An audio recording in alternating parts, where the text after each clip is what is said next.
there, I'm Clifford Bates, and welcome once again to Reading Aristotle's Nicomachean Ethics. Today we are starting book 9, which is the second book on the friendship discussion within Nicomachean Ethics. Today we're looking at book 9 and dealing with chapter 1. So let's turn right to the text. Yes. Uh, in all heterogeneous, now this is important. This is the word is enomoedes, that is friendships in which two parties seek different kinds of objects. For example, one seeks pleasure and the other seeks something useful. This is the first and only time Aristotle uses this term to describe these sorts of friendships. So therefore, this is heterogeneous. And the concept of the heterogeneous is the difference. In other words, they're not saying the basis of the friendship is not based on the same way. Utility, a pleasure, and this one is a pleasure utility. Let's say, right? It's not the same. This Anomoedes. So he translates it at heterogeneous. I think that's fine. This explains it, right? What is proportional equalizes, and there was in all these friendship, what is proportional equalizes and preserves the friendship, as has been said, for example, in a political friendship, the shoemaker is given in exchange for his sandals what accords with their worth, just as the weaver and the rest. So therefore, in this association of the community in a market, right? This is the interesting that what the libertarian would say was a market, Aristotle is talking is political. Okay, so in other words, this idea of therefore it's funny what the free market people. Oh, this is just the market at play. Well, for Aristotle, that is the market is the realm of the political in a sense. Very interesting. This is a very important insight, I think, that distinguishes, let's say, the pure market. The market position tends to be almost anti-state, anti-political, anarchistic. The idea that we don't need a political, that the market can take it itself. Here, it's the political, in a political, yeah, right.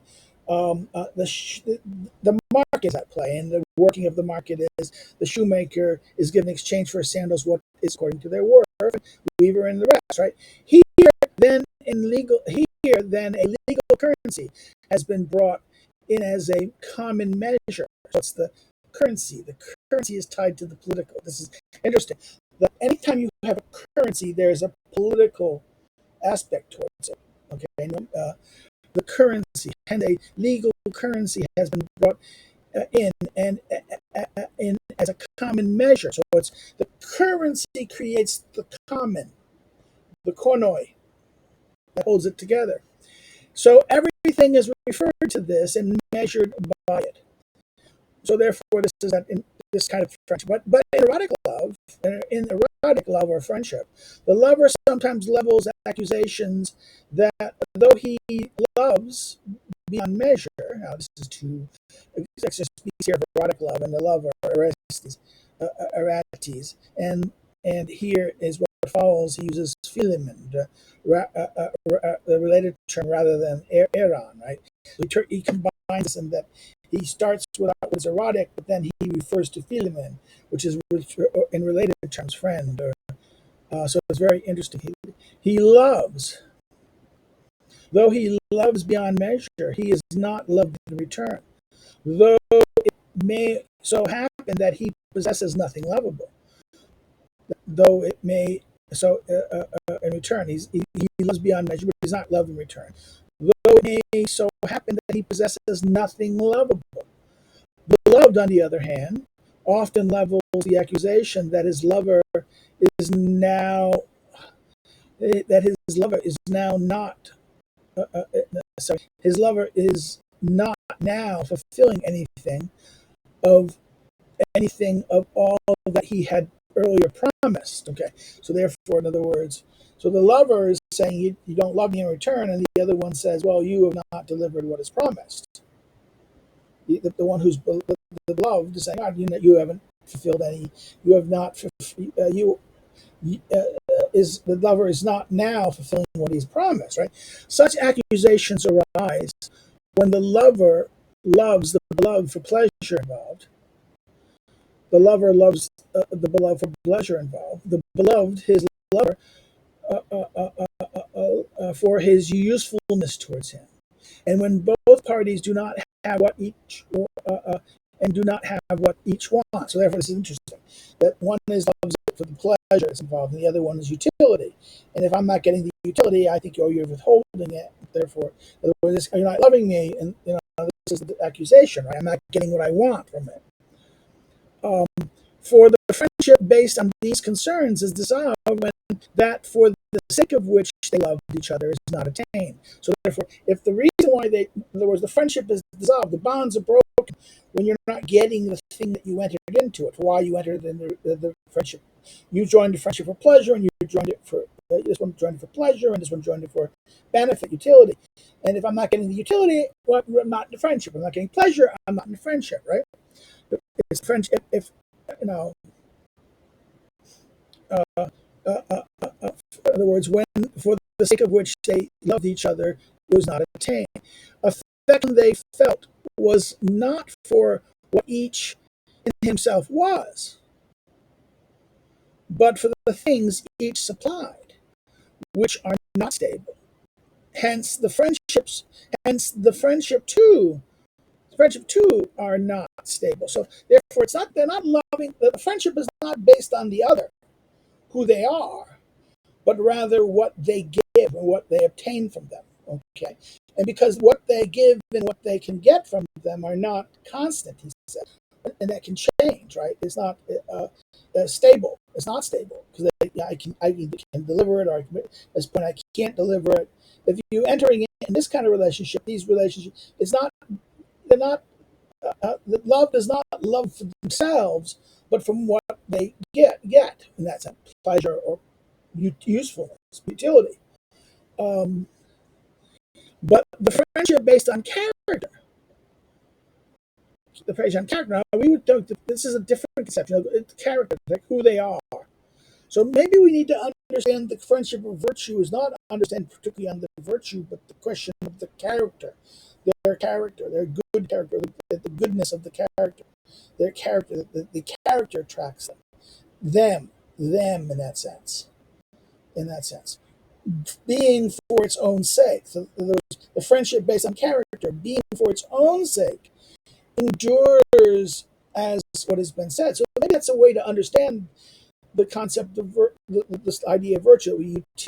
Pleasure, utility, virtue, right? That's three forms.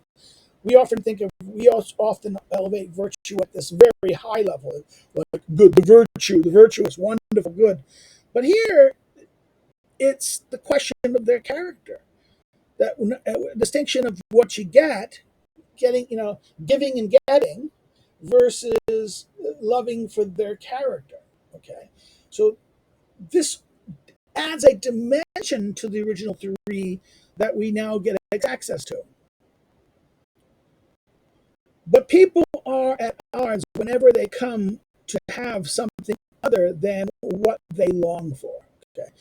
In other words, they come at odds. They have problems, disputes emerge whenever they come to have something other than what they long for. For whenever somebody fails to obtain what he aims at, it is akin to attaining nothing. So if I want this, but I fail to get what I want, it's like, even if I make it something else, it's not what I want, and therefore it is akin to obtaining nothing.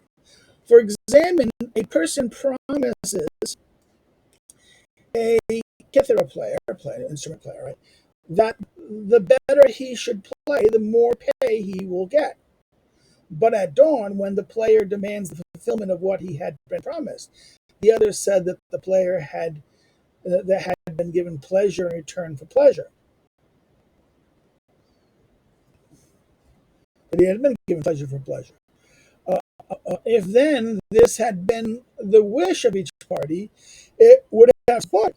But if the person, but if the one person had wished for enjoyment and the other gain, and the former had received his wish, whereas the latter had not, the terms of the partnership or the relationship, the interaction, I would like to see what the Greek word here is. Is it koinonia? Okay, and this is where book falls down.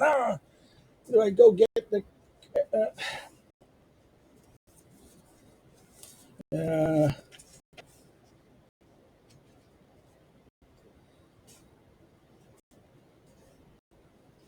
this is at 20, right?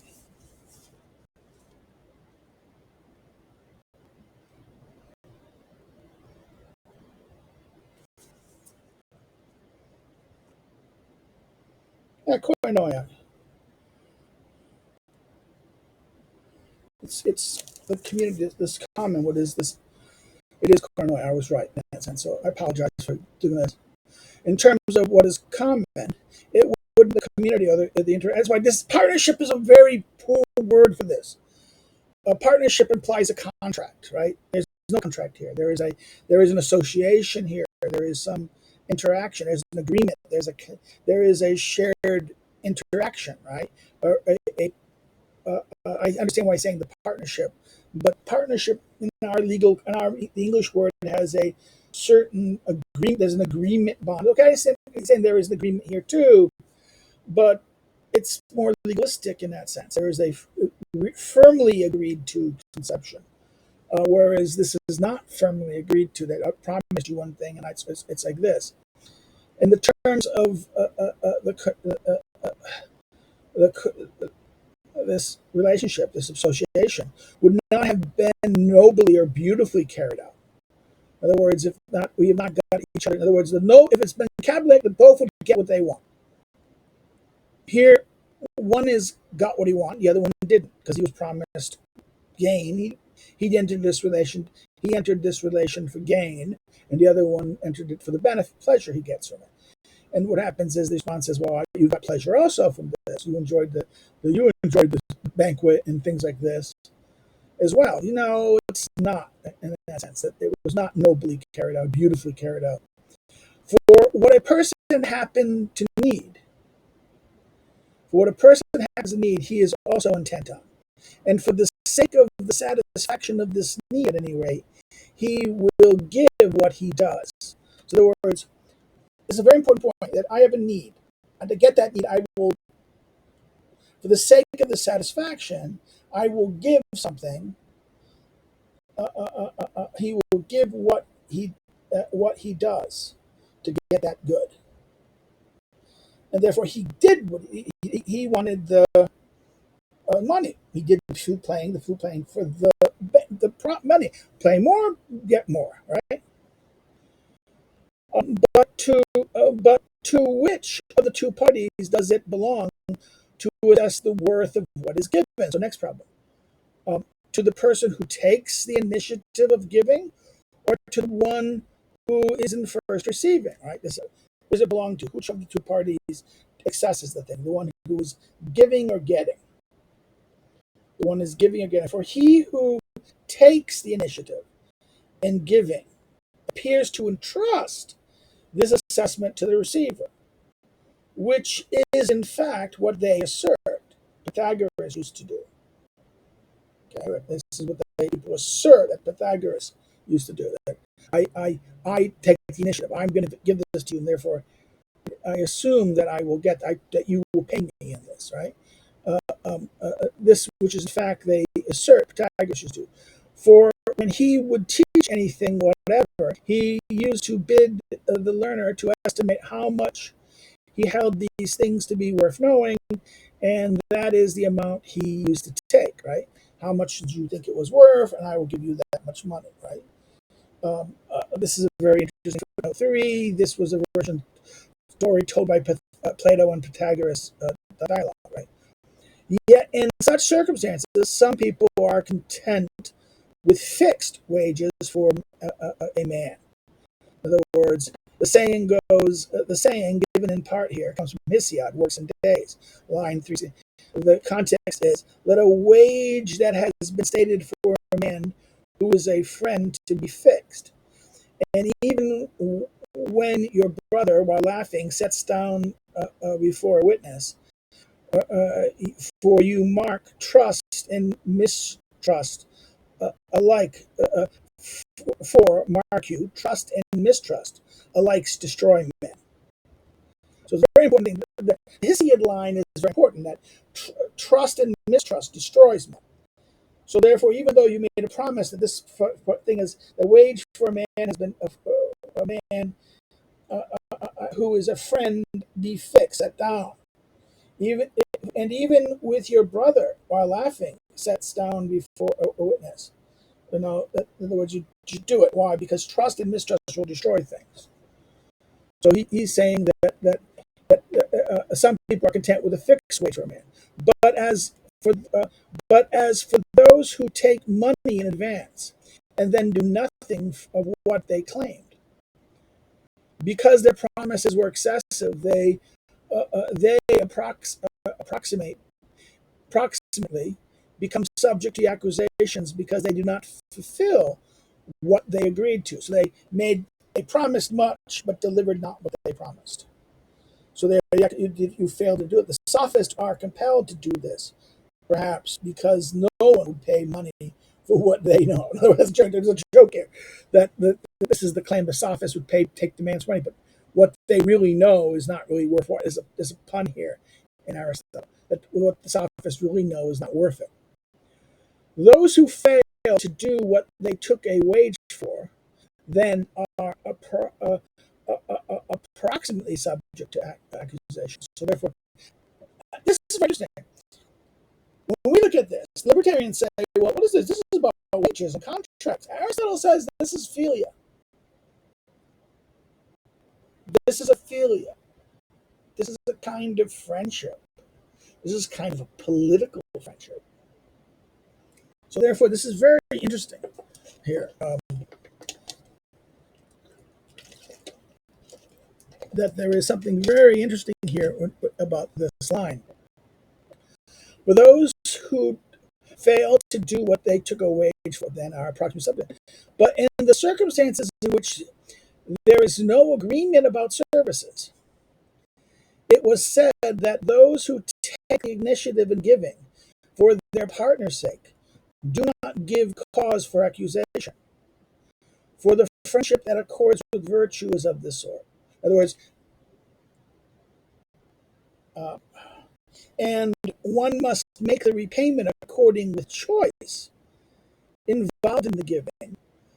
This is added by the editors. For this is the choice that is the mark of a friend and a virtue. So, okay, there's a problem. In other words, if there's been no agreement about this, and you've done it without the other party saying yes, then you have no basis. If you did this without the other party saying agreeing to it or not agreeing to it, then you have no basis to the accusation. Because why? Because you're acting as though this is a friendship based on friendship, on true friendship, not on getting things. If you want something, if you're trying to get something, then you need the consent of the other party. The other party must agree. If it's simply just been acting beneficently towards them, you don't. There's no requirement of love. Love does not require, the act of giving does not require getting in return. Here you're not concerned with giving and for giving's sake. Here you're aside for giving to get something. Okay. Therefore, you're giving assuming that the other person will give you what you wanted. But that assumes a trust that is that, in other words, he says here, one must make the repayment according with choice involved in the giving. So if you're going to get repayment something, if you're doing it for the repayment, then the thing must be agreed to. A choice must be involved. So too in the case of those who share in philosophy. Now this is very interesting. Whoa, what? So too must in the case of those who share in philosophy. For the worth involved is not measured in monetary terms, and honor could not be evenly balanced with. So the worth is involved is not measured in monetary. So those who in case who share in philosophy, it cannot be measured in monetary terms, and honor cannot even barely balance with it. In other words, monetary or honor, respect, and that's cannot be. But perhaps whatever it is possible to whatever what is possible to repay would be sufficient, just as it is with gods and parents. Okay, this is very, very interesting. In other words, for the worth, in other words, this is so too in the case of philosophy, the philosophic goods. We're engaged, we're teaching philosophy or doing something in philosophy. It's a really hard example here. Philosophy is important. For the worth involved is not measured. The worth of philosophy, the worth of giving you philosophy, is not measured in monetary terms, and honor could not even evenly balance with it. It's even more. Is there sarcasm here? I mean, this is very odd in that sense. But perhaps whatever it is possible to repay would be sufficient. Just as is it with gods and the parents. In other words, the good thing of the gods gives you give what you can give. What the gods may think they could give, you may not even have the capacity to have, right? And parents, anything they could give you so much that okay, you can only give what you're able to do, right? So the gods and parents, just as it with gods and parents. Yet when the giving is not of this sort, but is done on some condition, then perhaps, especially in this case, the repayment ought to be on what accords with the worth of what was given in the opinion of both parties. So if it's not a philosophy, and it's not of the parent or that, if something is given, then the question of return of what is benefited towards it, the repayment ought to be with regards to what is worth of, in the opinion of both parties, in a sense. In other words, they have to have some kind of agreement here. And therefore, that's why the opinions of both parties must be met. That, okay, you think in other words, we have to agree on this. This is the point. Opinions that were the accords with the worth of what has been given in the opinion of both, not just one, not just the giver or the receiver, but both parties. But if this should not happen, it would seem not only necessary, but also just that he who was the first to receive assess it. So therefore, if you can't get agreement, then who is the receiver should assess it. If this should happen, it would not seem only necessary, but also just. So if I can't get an agreement about this, then it's the one who receives is necessary and also just to be the one who assesses it. For if the giver receives as much as the recipient is benefited, or however much in return the receipt would have in given chosen the pleasure involved, right? The giver would have received what was merited from from the receipt in question, the recipient in question. In other words, it would have been as if he did it. In other words, I would have only wanted this to this, and we agreed on this. So either we get an agreement of what is paid for at the end, or what the evaluation of the one who receives it, in that sense, of what he thinks he would have wanted for it, in that sense. How much in return the recipient would have given in choosing the pleasure involved. The giver will have received what was merited, in that sense. That he would have agreed to this was what he agreed to, in that sense.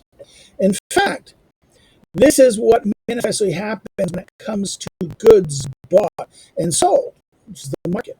So in many phrases, this is very interesting. The friendship here at the level of the political is like very much the level of the market.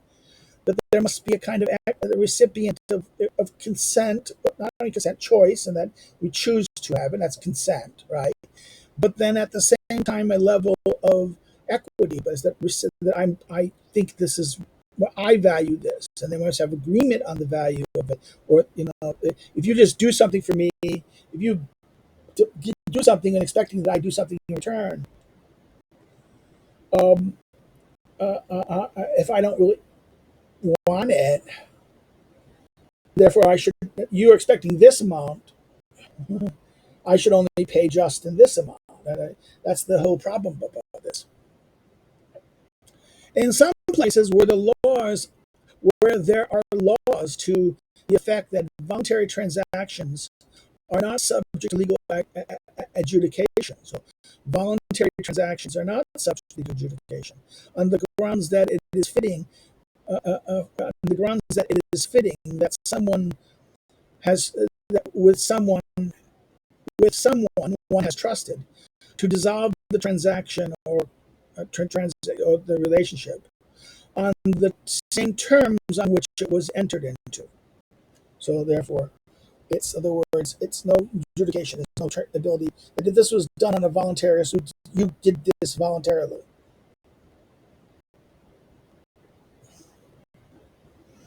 Then it only is the case that there's no adjudication here on the grounds that it is fitting that someone who has someone one has trusted to dissolve the relationship or the transaction on the same terms that it was entered into. The supposition is that it is more just that the person whom something was entrusted assess its worth than that the one who entrusted it to him do so. So therefore the principle here, the opposition of this position, is that it was more just that the one who gets the gift, receives the gift, the one that is in something was entrusted, assesses, than the one who gives it. For many things are not valued equally by those who possess them, and by those who wish to receive them. Woo! Austrian theory! Austrian theory of value! Aristotle's an Austrian! Subjective theory of value! Why? That's what he says here. He says, for many things are not valued equally by those who possess them and by those who wish to receive them. Since what is one's own and what one gives appears to everyone to be worth a great deal.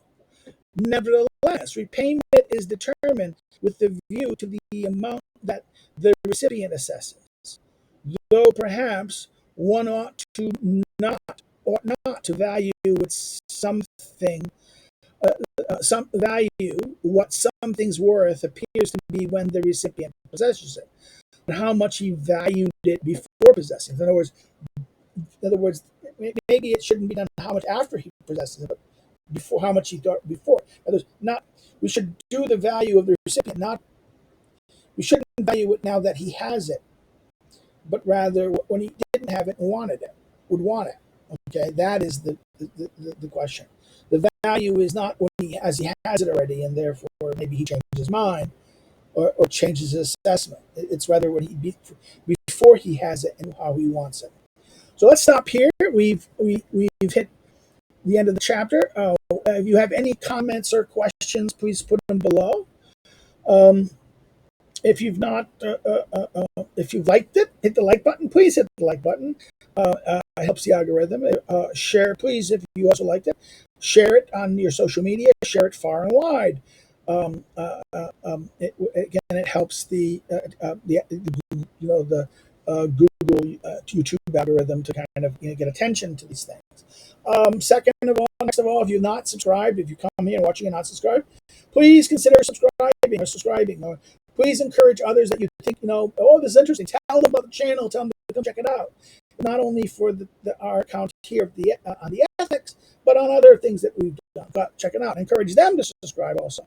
Another thing you can do is, if you didn't like it, you can, of course, say, no, do you think I did something wrong? Didn't like what I did? Say why in the comments. So this way people can benefit. And if you correct me, others will learn. Okay, that's the reason why we do it. You can follow me if you want to follow me on social media and things like that. My social media links are below. If you want to know more about me as an academic and a researcher, you can check my research out, and check my publications and stuff out on the academic social media links below, the social media links. And next, if you want to help me to do what I do, and try to do more of these things, it would be nice if people did this, but I understand. I don't have a dish that you can throw change in. I don't have a hat out here and say we'll do social philosophy. I will teach political philosophy for. I don't have that yet because I don't have the subscribers yet to get that little give thing. But you can do so through the links to Patreon or Subscribe Star. Or you can buy one of my books. The list, my three published books listed below. You can order them through your local bookstore if you can get them to order things for you, or you can order them through online booksellers like Amazon, Barnes and Noble, or just any other known or reputable firm like that. Or you can go to the publishers directly.